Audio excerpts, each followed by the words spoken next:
الحمد لله نحمده ونستعينه ونستغفره ونؤمن به ونتوكل عليه ونعوذ بالله من شرور أنفسنا ومن سيئات أعمالنا من يهده الله فلا مضل له ومن يضلل فلا هادي له ونشهد أن لا إله إلا الله وحده لا شريك له ونشهد أن سيدنا ومولانا محمدا عبده ورسوله صلى الله تبارك وتعالى عليه وعلى آله وأصحابه وبارك وسلم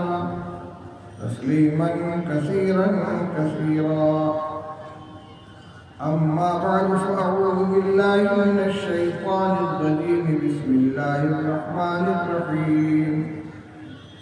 ما كان محمد أبا أحد من رجالكم ولكن رسول الله وخاتم النبيين. وقال النبي صلى الله عليه وسلم أنا خاتم النبيين لا نبي بعدي، أو كما قال رسول الله صلى الله عليه وسلم. محترم علماء کرام، بزرگان ملت، حاضرین مجلس، آج کی یہ محفل تحفظ ختم نبوت کے نام سے منعقد کی گئی ہے. میں آپ کو یہ سمجھانے کی کوشش کروں گا کہ ختم نبوت کیا چیز ہے اور اس کے تحفظ کا کیا مطلب ہے. ختم نبوت کا مطلب یہ ہے کہ اللہ تعالی نے حضرت آدم علیہ نبینا وعلیہ السلام کے ذریعے سے نبوت و رسالت کے جس سلسلے کا آغاز فرمایا تھا اس کو مکمل فرما دیا. آقا نامدار سرکار دو عالم حضرت محمد رسول اللہ صلی اللہ علیہ وسلم کو اس دنیا میں بھیج کر بند نہیں کیا بلکہ سلسلہ نبوت کی تکمیل کر دی. اور جب کسی چیز کی تکمیل ہو جاتی ہے تو پھر اس میں کوئی اضافہ نہیں ہو سکتا. میرے بھائیوں، ہم جو کلمہ پڑھتے ہیں اس کے دو حصے ہیں. ایک ہے اشہد ان لا الہ الا اللہ اور دوسرا ہے اشہد ان محمد رسول اللہ. اشہد ان لا الہ الا اللہ کا معنی یہ ہے کہ میں اس بات کی گواہی دیتا ہوں کہ اللہ کے علاوہ کوئی معبود نہیں ہے. اور کلمے کے دوسرے جز اشہد ان محمد رسول اللہ کا مطلب یہ ہے کہ میں دل سے اس بات کی گواہی دیتا ہوں کہ حضرت محمد صلی اللہ علیہ وسلم اللہ کے رسول ہیں. پہلا حصہ جس میں اللہ تعالیٰ کی توحید کا بیان ہے. اللہ اپنی ذات کے اعتبار سے، اپنی صفات کے اعتبار سے، اپنی قدرت، اپنے علم، اپنی تخلیق، اپنی ترزیق، اپنی ارادہ، اپنی مشیت، تمام صفات کے اندر وہ یکتا ہے، اکیلا ہے. معبود ہونے میں بھی اکیلا ہے. اللہ کے سوا کسی بھی فرد کو خدائی میں کسی طرح سے بھی شریک کرنا یہ شرک کہلائے گا اور آدمی ایمان سے نکل جائے گا. یہ نہیں کہہ سکتے کہ حقیقی خدا تو اللہ ہے لیکن اس نے تھوڑی سی خدائی فلاں کو بھی دے دی ہے. یہ حقیقی خدا اللہ ہے اور اس کا ذل، اس کا سایہ فلاں شخص ہے. اگر ذرا بھی اللہ کی الوہیت اور اس کی توحید میں کسی بھی راستے سے کسی درجے میں شرکت کی تو یہ توحید کا انکار ہوگا اور آدمی ایمان سے خارج ہو جائے گا. بالکل اسی طرح جو کلمے کا دوسرا جز ہے اشہد ان محمد رسول اللہ یا محمد رسول اللہ، اس میں جہاں اس بات کا اقرار ہے اور اس بات کی گواہی ہے کہ حضرت محمد صلی اللہ علیہ وسلم اللہ کے رسول ہیں، وہیں اتنی ہی قوت کے ساتھ، اتنی ہی تاکید کے ساتھ اور اتنے ہی یقین کے ساتھ اس بات کا بھی اقرار ہے کہ حضرت محمد رسول اللہ صلی اللہ علیہ وسلم اللہ کے آخری نبی ہیں۔ آپ کے بعد اب کسی کو نبوت نہیں مل سکتی، قیامت تک کوئی نبی بن کر دنیا میں نہیں آ سکتا۔ حضرت عیسیٰ علیہ نبینا علیہ السلام قرب قیامت میں تشریف لائیں گے، لیکن ان کو رسول اللہ صلی اللہ علیہ وسلم کے بعد نبوت نہیں ملی ہے۔ وہ نبوت ہی کی حالت میں، نبی ہونے ہی کی حالت میں آسمان پہ اٹھائے گئے ہیں اور اسی نبوت کے ساتھ وہ آئیں گے، لیکن اس دنیا کے اندر شریعت محمدیہ علیہ صاحب السلام کے احکام جاری فرمائیں گے، ان کی شریعت منسوخ ہو چکی ہوگی۔ جب اللہ تعالیٰ کی الوہیت میں کسی بھی حیثیت سے کسی کو شریک کرنا شرک ہے، اسی طرح اب رسول اللہ صلی اللہ علیہ وسلم کے بعد رسالت کا منصب کسی کو کسی تعویل کے ساتھ ذلی کہہ کر، غروزی کہہ کر، مذہب کہہ کے کسی بھی حیثیت سے اگر یہ منصب کسی اور کو دیا جاتا ہے تو یہ رسالت کے اندر شرک ہے، اور جیسے اللہ کی توحید کے اندر شرکت گوارا نہیں، اسی طرح رسول اللہ صلی اللہ علیہ وسلم کی خاتمیت رسالت کے اندر بھی کسی درجے میں شرکت گوارا نہیں۔ قادیانی دھوکہ دیتے ہیں، وہ بڑے دھڑلے سے لا الہ الا اللہ محمد رسول اللہ کا کلمہ پڑھتے ہیں، بلکہ اپنی گاڑیوں پہ، اپنے عمارتوں پہ اور اپنی تمام چیزوں پہ اس کلمے کو نمایاں طور پر لکھتے ہیں تاکہ مسلمان دھوکہ کھا جائیں کہ یہ بھی ہماری طرح کلمہ گو ہیں اور محمد رسول اللہ صلی اللہ علیہ وسلم کو اللہ کے رسول مانتے ہیں۔ لیکن میرے بھائیوں، یہ فریب ہے، یہ دھوکہ ہے۔ اگر محمد رسول اللہ کا اقرار کر لینے کے بعد کوئی غلام محمد قادیانی کو یا کسی اور فرد کو کسی درجے میں بھی رسالت کا حق دینے کی کوشش کرتا ہے تو وہ محمد رسول اللہ اور اشہد ان محمد رسول اللہ کا منکر ہے۔ جیسے خدا کی خدائی میں اگر کوئی شریک کرتا ہے تو اشہد ان لا الہ الا اللہ کا کلمہ زبان سے ادا کرنے کے باوجود وہ منکر کہلائے گا۔ اسی طرح جب اللہ کے رسول صلی اللہ علیہ وسلم جن کی رسالت پر ایمان لانے کا سب سے پہلا تقاضا یہ ہے کہ ان کو سچا مانا جائے، ان کو صادق مانا جائے، تو پھر جو کچھ انہوں نے فرما دیا کہ انا خاتم النبیین لا نبی بعدی، آپ کے اس فرما دینے کے بعد اب اس کا تصور بھی محال ہے۔ اس لیے اگر کوئی رسالت کا دعویٰ کرتا ہے، نبوت کا دعویٰ کرتا ہے، تو اس سے دلیل کا مطالبہ کرنا یہ بھی شک کا درجہ ہے، جو بات ممکن ہی نہیں ہے۔ میں ایک بات عرض کروں، اگر کوئی انسان کھڑا ہو کر یہ کہے کہ میں خدا ہوں، میں اللہ ہوں، کہ آپ اس کے اللہ ہونے کی دلیل مانیں گے؟ کہ تمہارے خدا ہونے کی کیا دلیل ہے؟ ثبوت پیش کرو۔ کیوں؟ اس لیے کہ آپ کو پورا یقین ہے، آپ کا پورا ایمان ہے کہ اللہ ایک ہے، اللہ کے سوا کوئی بھی خدا نہیں ہو سکتا، الہ نہیں ہو سکتا، معبود نہیں ہو سکتا۔ لہذا بکا کرے، بکواس کیا کرے، ہمیں ہمارے اس یقین میں نہ کوئی شک پیدا ہوگا، حتیٰ کہ اس سے ہم اس کی الوہیت و خدائی کی دلیل بھی نہیں مانیں گے۔ بالکل اسی درجے میں اگر کوئی شخص رسول اللہ صلی اللہ علیہ وسلم کے بعد اپنے نبوت کا دعویٰ کرتا ہے، رسالت کا دعویٰ کرتا ہے، چاہے اس کے اوپر کیسا ہی غلاف چڑھا کر کیوں نہ لے آئے، کیسا ہی اس کو عنوان کیوں نہ دے، کبھی ذلی کہے، کبھی بروزی کہے، تو ہمیں ایک لمحہ کے لیے یہ سوچنے کی بھی گنجائش نہیں ہے کہ اس سے ہم پوچھیں کہ تمہاری نبوت کی کیا دلیل ہے۔ وہ اتنا ہی جھوٹا ہے جتنا اللہ کے مقابلے میں خدائی کا دعویٰ کرنے والے جھوٹا ہے۔ اور تمام علماء امت نے، پوری دنیا کے علماء نے متفقہ طور پر یہ فیصلہ کر دیا کہ قادیانی جو غلام احمد قادیانی کو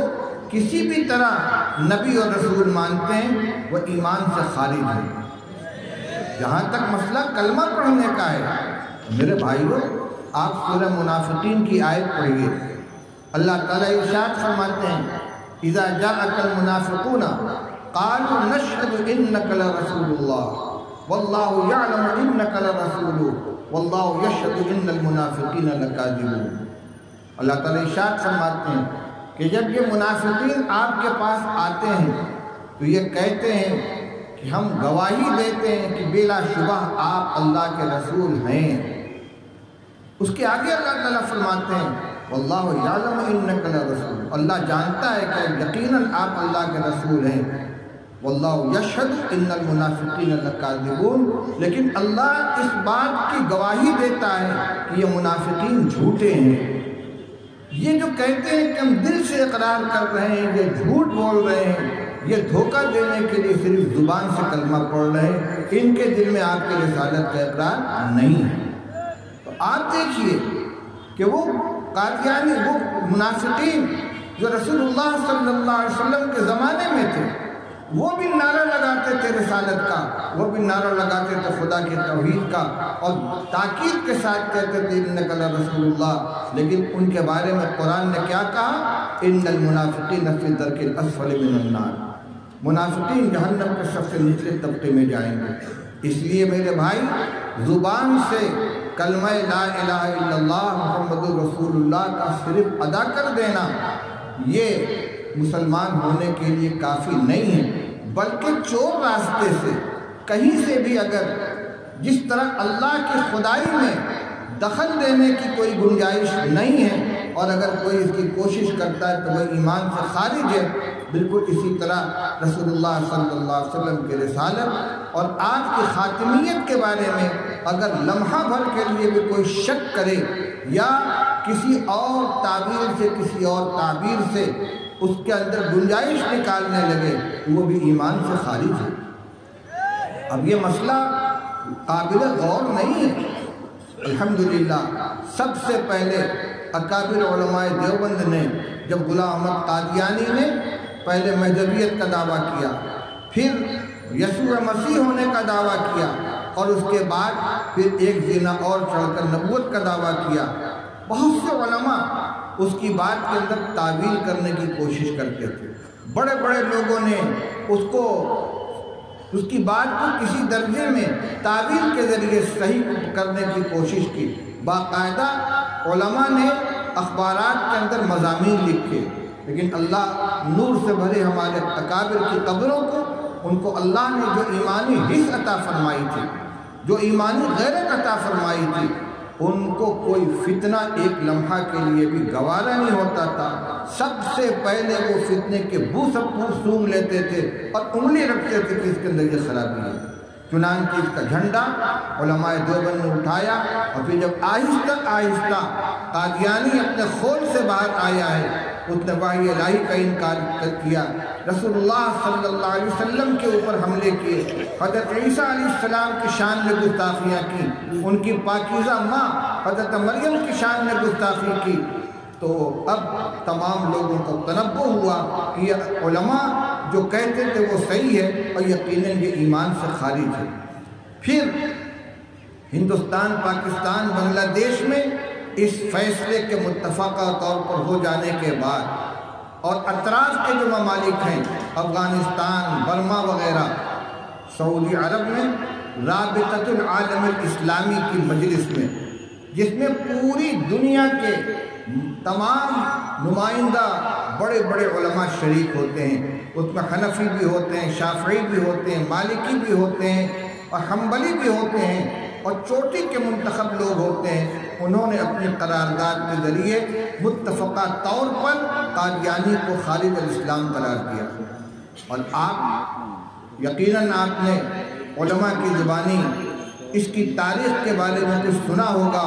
یا آئندہ سنیں گے۔ ایک وقت آیا، ایک مسلم خاتون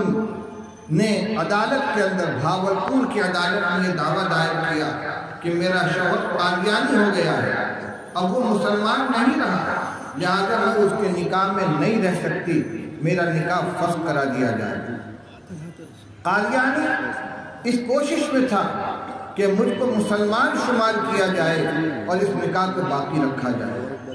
مقدمہ بھاولپور کی عدالت کے اندر چلا۔ انگریز کا دور تھا، آزادی سے بہت پہلے کی بات ہے۔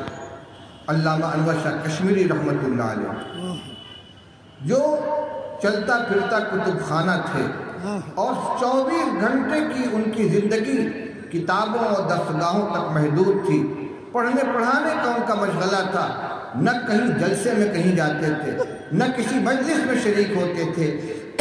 ان کا اوڑھنا بچھونا کتابوں کا مطالعہ اور درس و تدریس تھی۔ جب ان تک یہ بات پہنچی کہ عدالت کے اندر یہ مقدمہ زیر سماعت ہے اور یہ ایسا نازک مرحلہ ہے کہ خدا نخواستہ اگر عدالت نے یہ فیصلہ کر دیا کہ قادیانی بھی مسلمان ہیں تو تمام مسلمانوں کی کوششوں میں پانی پھر جائے گا۔ علامہ انور شاہ کشمیری رحمۃ اللہ علیہ نے دارالعلوم دیوبند کے مسند درس کو چھوڑا، بخاری شریف پڑھاتے تھے، اس کے درس کو موقوف کیا اور اپنے ساتھ اپنے تلامذہ کی ایک جماعت کو لے کر دیوبند سے بھاگلپور پہنچے، وہاں مستقل قیام کیا اور عدالت کے اندر زوردار بحث فرمائی۔ قادیانیوں نے اس موقع پر بھی دھوکہ دینے کی کوشش کی، چنانچہ میں نے اپنے اساتذہ سے سنا ہے کہ قادیانی وکیل نے فواتح الرحمود شرح مسلم الثبوت کے حوالے سے ایک عبارت پڑھی اور کہا کہ دیکھو یہ حنفیہ کی کتاب ہے، اصول فقہ کی کتاب ہے، اس کے اندر یہ لکھا ہوا ہے اور اس سے ہمارا عقیدہ ثابت ہوتا ہے۔ علامہ انور شاہ کشمیری رحمۃ اللہ علیہ نے جج کو مخاطب کیا، کہا جج صاحب کچھ کتابیں ہم نے بھی پڑھی ہیں، اس وقت میرے پاس فواتح الرحمود نہیں ہے، 40 سال پہلے میں نے یہ کتاب دیکھی تھی، لیکن میرے مقابل جو شخص عبارت پڑھ رہا ہے یہ اس میں قطر قیمت کر رہا ہے، درمیان کی عبارت حذف کر کے یہ آگے اور پیچھے کی عبارت پڑھ رہا ہے، کتاب لائی جائے۔ چنانچہ جج نے کتاب منگوائی اور علامہ انور شاہ کشمیری رحمۃ اللہ علیہ کے سامنے پیش کی گئی۔ انہوں نے کہا کہ یہ شخص دھوکہ دے رہا ہے، یہاں سے یہاں تک کی عبارت پڑھنے کے بعد درمیان کی عبارت حذف کر کے آگے کی عبارت پڑھ رہا ہے۔ جج نے اس کو دیکھا اور اس کے سامنے یہ بات کھل گئی کہ یہ فریبی ہیں، دھوکے باز ہیں، اور پوری بحث مکمل ہونے کے بعد عدالت نے فیصلہ کر دیا کہ اسلام سے خارج ہے اور اس مسلمان عورت کا فسخ نکاح کا دعویٰ بالکل صحیح ہے اور اس کے نکاح کو ختم کیا گیا۔ اس کی آخری کیل ٹھوکی ہے قادیانیت کے تابوت میں علامہ انور شاہ کشمیری رحمۃ اللہ علیہ، اور پھر یہ فتنہ بڑی حد تک دب گیا تھا اور قادیان سے یہ منتقل ہو گیا پاکستان۔ وہاں ربوہ نام کا ایک علاقہ انہوں نے آباد کیا اور اس میں تمام قادیانیوں کو بسایا۔ پھر ان کی سرگرمیاں شروع ہو گئیں تو پاکستان میں جو ہمارے اکابر علماء دیوبند ہیں انہوں نے علامہ عطا اللہ شاہ بخاری، مولانا منظور احمد چینیوٹی، مولانا یوسف بن نوری، مفتی شفیع صاحب دیوبندی، مولانا عبدالحق اکوڑا خٹک، مولانا غلام رسول خان صاحب، جو سب کے سب یا اکثر دارالعلوم دیوبند کے تعلیم یافتہ، وہاں کے فیض یافتہ تھے، انہوں نے پھر وہی کام کیا جو علامہ انور شاہ کشمیری رحمۃ اللہ علیہ نے کیا تھا، اپنی خانقاہوں کو چھوڑا، اپنی درسگاہوں کو چھوڑا اور میدان میں نکل آئے، اور آخر کار پاکستان کی پارلیمنٹ میں قادیانیوں کو غیر مسلم اقلیت کا درجہ دیا گیا۔ جیسے آپ کے ملک میں ہمارے جو غیر مسلم بھائی ہیں ان کو غیر مسلم اقلیت کا درجہ دیا گیا ہے، ہندوستان میں جہاں غیر مسلم بھائیوں کی اکثریت ہے وہاں مسلمانوں کو اقلیت کا درجہ دیا گیا ہے۔ لیکن جیسے ہندو اور مسلمان یہ دو الگ الگ مذہب ہیں، چاہے آپ کے یہاں مسلمان اکثریت میں اور ہندو اقلیت میں ہیں، ہمارے یہاں اس کے برعکس ہے، لیکن یہ نہیں ہو سکتا کہ جو ہندو ہے وہ مسلمان بھی ہو، اور اسی طریقے سے یہ بھی نہیں ہو سکتا کہ جو قادیانی ہے وہ مسلمان بھی ہو۔ بہت دنوں تک یہ فتنہ ایک دائرے تک محدود رہا، لیکن چونکہ ان کو مغربی طاقتوں کی سرپرستی حاصل ہے اور یہ پودا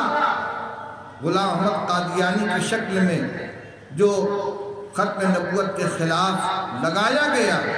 یہ بھی پیداوار ہے مغربی طاقت کی، برطانیہ کی حکومت کی جو اس وقت یہاں پر قابض تھی۔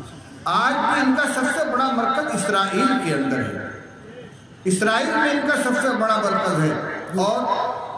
ان کے پاس دولت کی کوئی انتہا نہیں ہے۔ ہر قادیانی کے لیے اپنی آمدنی کا ایک خاص بڑا حصہ اپنے مذہبی فنڈ کے اندر جمع کرنا ضروری ہوتا ہے۔ یہ اپنے باطل عقیدے کو پھیلانے کے لیے ان علاقوں کا انتخاب کرتے ہیں کہ جہاں مسلمان یا تو جاہل ہوں یا پسماندہ ہوں، غریب ہوں، دین کے نام سے واقف نہ ہوں اور مذہب کو جانتے ہی نہ ہوں اور غریب ہوں۔ کبھی مال کا لالچ دے کر، کبھی بچوں کی تعلیم کا لالچ دے کر، کبھی ملازمت کا لالچ دے کر، کبھی لڑکیوں کی شادی کی لالچ دے کر، کبھی نقد پیسہ دے کر ان کو اپنے دام کے اندر پھنساتے ہیں، اور ان کے بچے، مسلمانوں کے بچے جو ان کے ہاتھ لگ جاتے ہیں، کہتے ہیں ہم ان کو تعلیم دلا کر حوالے کریں گے، وہ ان کو لے جا کر قادیانی بنا دیتے ہیں۔ میرے بھائیوں اور بزرگوں، یہ فتنہ جب پھیلنے لگا تو پھر دارالعلوم دیوبند کے اندر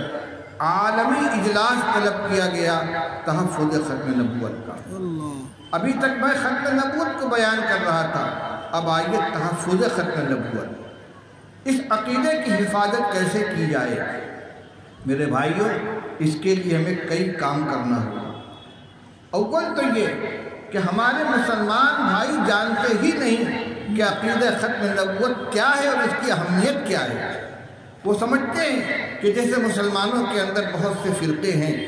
ایک بریلوی ہیں، ایک اہل حدیث ہیں، کوئی مودودی ہے، ٹھیک ہے نظریات کا اختلاف ہے لیکن سب مسلمان ہیں۔ اسی طریقے سے قادیانی بھی ایک فرقہ ہے۔ اچھا، اور عجیب و غریب بات ہے، ہمارے اسلام کے اندر جتنی جماعتیں ہیں، جتنے فرقے ہیں، ان میں کوئی اپنے نام کے ساتھ مسلم نہیں لگاتا۔ دیوبندی مسلم، بریلوی مسلم، سلفی مسلم کہنے کی ضرورت نہیں ہے، کیونکہ مسلم تو ہے ہی۔ کیا ضرورت ہے کہ مسلم احمدیہ جماعت کا ٹائٹل لگایا جائے؟ یہی چور ہے، یہی چور بیٹھا ہوا ہے۔ احمدیہ مسلم جماعت کہنے کی کیا ضرورت پیش آ گئی؟ بڑی بڑی جماعت، بڑے بڑے فرقے پیدا ہوئے، معتزلہ آئے، خوارج آئے، جہمیہ آئے، مرجیہ آئے۔ ہر دور کے اندر مسلمانوں کے اندر نظریات کے اعتبار سے، عقائد کے اعتبار سے جماعتیں وجود میں آئیں، ان میں ہم سب کے ساتھ اتفاق نہیں کرتے، اختلافات رہے، لیکن کسی کو اپنے نام کے ساتھ مسلم لگانے کی ضرورت نہیں تھی، کیونکہ مسلمانوں کا ایک فرقہ تھا۔ اب مسلم احمدیہ جماعت کا یہ ٹائٹل بتا رہا ہے کہ یہ جھوٹا نام جوڑ کر اپنے آپ کو مسلمانوں کے صف میں داخل کرنا چاہتے ہیں۔ اس لیے سب سے پہلی ضرورت یہ ہے، جیسے آج کل اجلاس منعقد کیا گیا ہے، ہر علاقے میں مسلمانوں کو جمع کر کے ان کو عقیدہ ختم نبوت کی حقیقت سمجھائی جائے، اس کی اہمیت بتلائی جائے۔ دوسری بات، بچوں کی دینی بنیادی تعلیم کے اوپر توجہ کی جائے، اور جس طرح نصاب کے اندر نماز کے، روزہ کے، پاکی کے، ناپاکی کے مسائل بیان کیے جاتے ہیں، ابتدائی درجوں میں تعلیم الاسلام پڑھائی جاتی ہے، اسی طریقے سے عقیدے کی بھی کتاب پڑھائی جائے۔ اس سلسلے میں بھی دارالعلوم نے ایک کام کیا۔ مولانا شاہ عالم صاحب جو شعبہ تحفظ ختم نبوت کے مدرس اور اس شعبے کے نائب ناظم ہیں، انہوں نے کئی حصوں میں عقائد الاسلام کے نام سے رسالے لکھے ہیں، اپنے اساتذہ کو دکھلا کر، مولانا ریاست علی صاحب کو، مفتی سعید احمد صاحب پالنپوری کو ایک ایک لفظ دکھلا کر اس کو کتابچے کی شکل میں شائع کیا ہے، ضرورت ہے کہ اس کو عام کیا جائے اور ہر مکتب کے اندر، ہر مدرسے کی ابتدائی جماعت کے اندر اس کو پڑھایا جائے۔ جس طرح بچہ نماز کو سیکھے، روزہ کو سیکھے، اسی طریقے سے مہدی کس کو کہتے ہیں، عیسیٰ مسیح کون ہے، قرب قیامت کی علامتیں کیا ہیں اور ختم نبوت کی حقیقت کیا ہے، جب بچہ ابتدا سے اس کو پڑھے ہوئے ہوگا، اب اس کے کان میں اگر کوئی آواز پہنچے گی اس کے خلاف، تو چونکہ دل میں یہ عقیدہ بیٹھا ہوا ہے کہ رسول اللہ صلی اللہ علیہ وسلم کے بعد کوئی نبی نہیں ہو سکتا، وہ فوراً اس کا انکار کر دے گا اور اس فتنے کا شکار ہونے سے بچ جائے گا۔ تیسری بات یہ ہے کہ ایمان ہماری سب سے قیمتی پونجی ہے۔ ایمان کو بچانے کے لیے انسان بڑی سے بڑی قربانی دینے کے لیے تیار ہے۔ غربت اور پریشانی اور بیماری اور آزمائشیں یہ وقتی چیزیں ہیں، دنیا کے ساتھ ختم ہو جائیں گی، لیکن ایمان ہمارے ساتھ جائے گا اور آخرت کی کامیابی اور ناکامی کا سارا مدار اسی کے اوپر ہے۔ اس لیے اگر خدا نخواستہ کسی شخص کے اوپر اس طرح کے حالات آ جائیں کہ وہ پریشان ہو، الجھن میں مبتلا ہو اور کوئی راستہ اس کو نہ ملے، اور خدا نخواستہ کوئی باطل جماعت، چاہے وہ قادیانی ہوں چاہے وہ عیسائی ہوں، وہ اس کو لالچ دے کر اس کے دین سے پھیرنے کی کوشش کرے، تو اپنے ایمان کے اوپر جمع رہے کہ ہم جان دے دیں گے لیکن ایمان کا سودا نہیں کر سکتے۔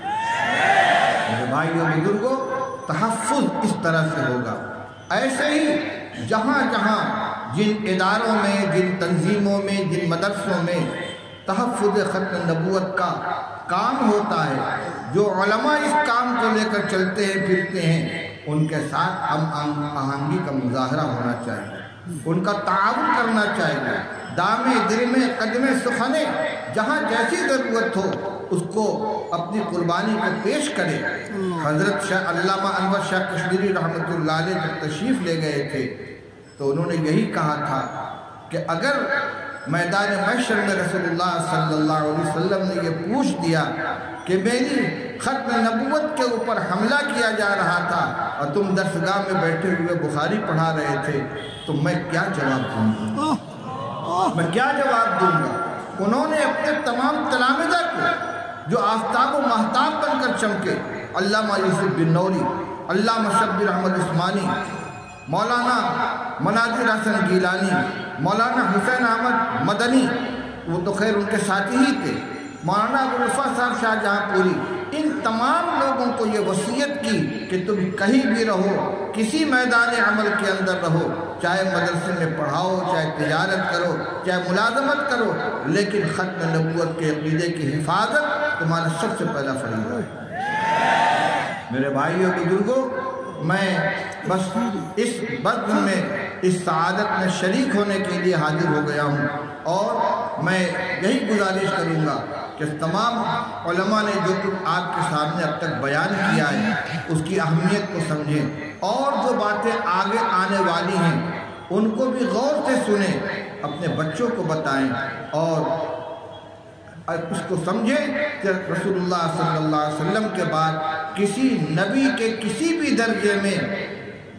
ماننے یا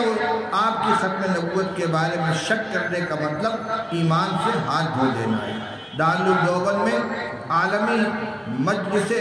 تحفظ ختم نبوت قائم ہے اور پورے ملک میں وہاں کی شاخیں ہیں۔ یہ ہمارے دیوبندی علماء کا یہ امتیاز ہے کہ خود بڑے بڑے اداروں کے ذمہ دار، بڑی اونچی اونچی شخصیت کے حامل اور بڑے بڑے حلقہ ارادت رکھنے کے باوجود مرکز علمی مادر علمی سے جو آواز اٹھتی ہے اس پر لبیک کہتے ہیں، اس کے ساتھ کھڑے ہو جاتے ہیں۔ آج بنگلہ دیش میں کئی بڑے بڑے ایسے ادارے ہیں کہ اگر طلبہ کی تعداد کے اعتبار سے دیکھا جائے تو دارالعلوم کے برابر یا اس سے زیادہ طلبہ وہاں پڑھتے ہیں، لیکن اس کے باوجود یہ سب اپنے آپ کو اپنا مرکز دارالعلوم دیوبند کو مانتے ہیں۔ مرکز صرف اس چیز میں نہیں ہے کہ وہاں کا نصاب پڑھایا جاتا ہے، وہاں کی کتابیں پڑھائی جاتی ہیں، نہ وہاں سے اساتذہ یہاں پڑھانے کے لیے آتے ہیں، نہ وہاں سے ممتحن یہاں امتحان دینے کے لیے آتے ہیں، بلکہ وہ دینی جذبہ وہ صحیح عقیدہ دین کے سلسلے میں جو غیرت و حمیت ہے، جو ان اکابر علماء دیوبند کی خصوصیت ہے، اس کو اپنے اندر زندہ کرتے ہیں، اور یہ ہر وقت اس خدمت کے لیے تیار رہتے ہیں کہ ہمارے مرکز کی طرف سے دین کے تحفظ کے لیے جو بھی آواز اٹھائی جائے گی ہم اس کے ساتھ ہیں۔ چنانچہ اسی سلسلے کا یہ بھی اجلاس ہے۔ اللہ تعالیٰ اس کو خوب کامیاب فرمائے۔ میں بیماری کے عالم میں آیا ہوں اور میں اس سے زیادہ بول نہیں سکتا، مجھے جو کچھ کہنا تھا مختصر الفاظ میں آپ کے سامنے عرض کر دیا۔ اللہ تعالیٰ قبول فرمائے اور ختم نبوت کی حفاظت میں تھوڑا سا حصہ میرا بھی شریک ہو جائے اور میرے لیے ذریعہ نجات بنے۔ وآخر دعوانا الحمدللہ رب العالمین۔